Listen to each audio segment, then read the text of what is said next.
There are many names for the power of healing, and we have felt that power in this congregation this week. This has been a time of paradoxes.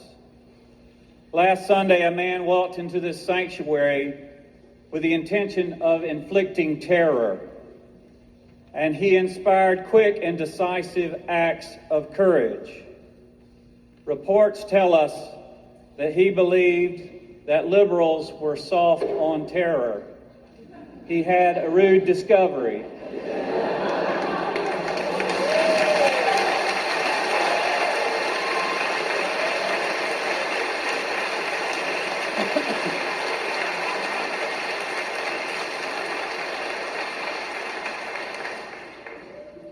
He came into this space with the desire to do an act of hatred, but he has unleashed unspeakable amounts of love.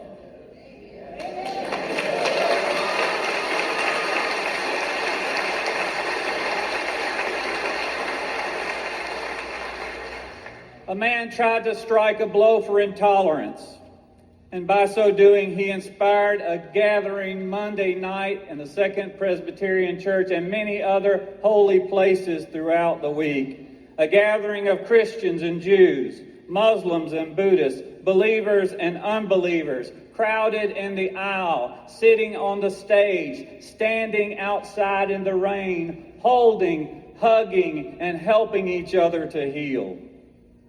A man tried to divide us into liberals and conservatives, gay and straight.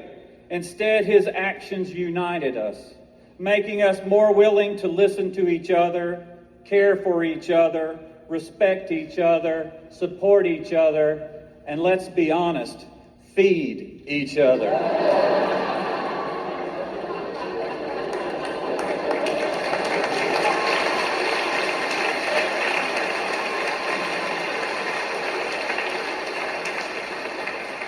Feeding each other in body and spirit.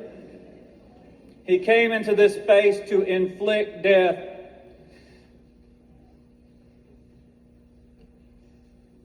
And he took away the lives of 2 precious people, wounded 6 others, traumatized the rest of us, traumatized our community and the world, but strangely, at the same time, reminding us of the preciousness of our children, the sacredness of life in this moment in time, the true value of friendship and family, and how much we need good neighbors.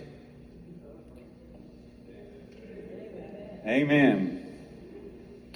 A man sought to shatter this particular church community and instead inspired an unprecedented reunion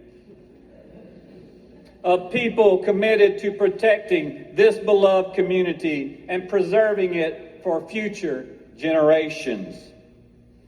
A man sought to isolate us and alienate us, but our community surrounded us with love, and they said, "Don't shut us out, let us in." And we did, and we have been enriched by that experience.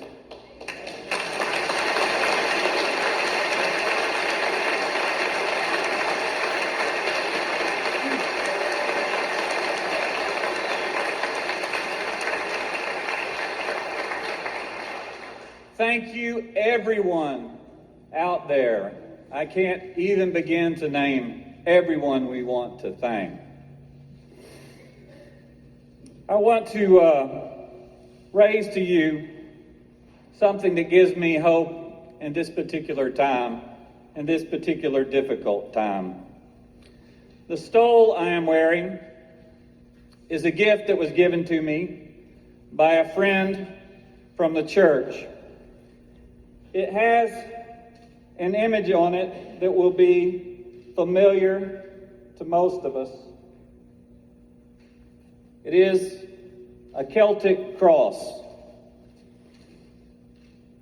It reminds us, I think, on this day that this is not just a symbol for one religious tradition, but I think it is a symbol that can speak to all religious traditions. The cross in the foreground and the rising sun in the background. Violence in the foreground, hope in the background, reminding us that behind the suffering of today, there is the sunrise of tomorrow.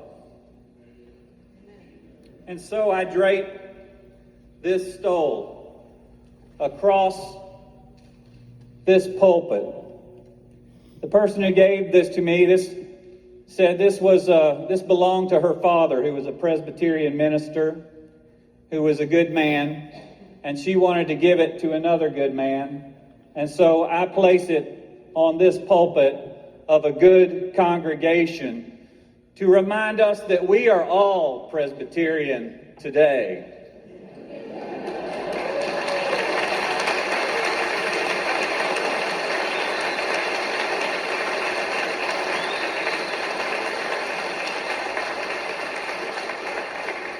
We are all Baptist. We are all Jewish and Muslim. We are the young...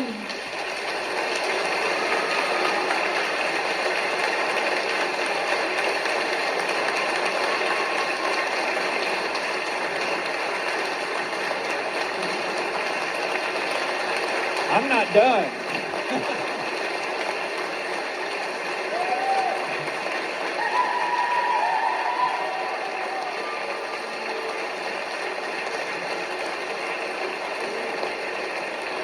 We are all the young people of the United Church of Christ who painted the rock at UT campus in support of us.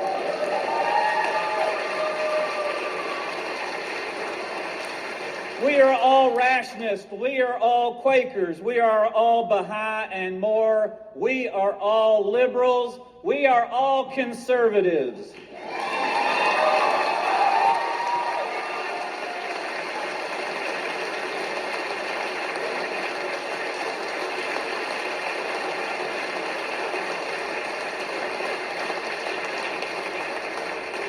A baseball cap is a fitting symbol of Tennessee.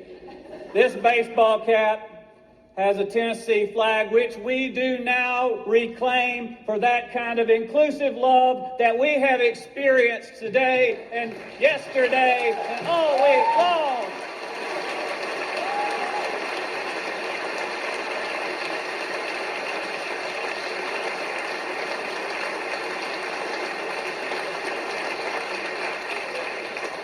On the front of this cap are the words Knoxville, Tennessee, with the flowing waters of the Tennessee River and the sunrise over the Smoky Mountains, reminding us that everyone in this city is a member of the cast of Annie.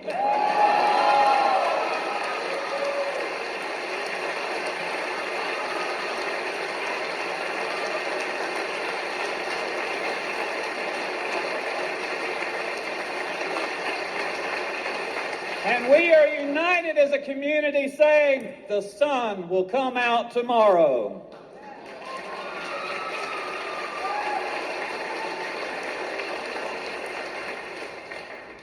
But our community is part of a larger world community, and we have many names for trying to describe that world community, and we are all of them today. We are God's children, red, yellow, black and white, gay and straight. We are all human, members of one human family, sharing one earth, sharing one common home. We are tied together. We are woven together. We are bound together. In more ways than we can ever really know, we are one.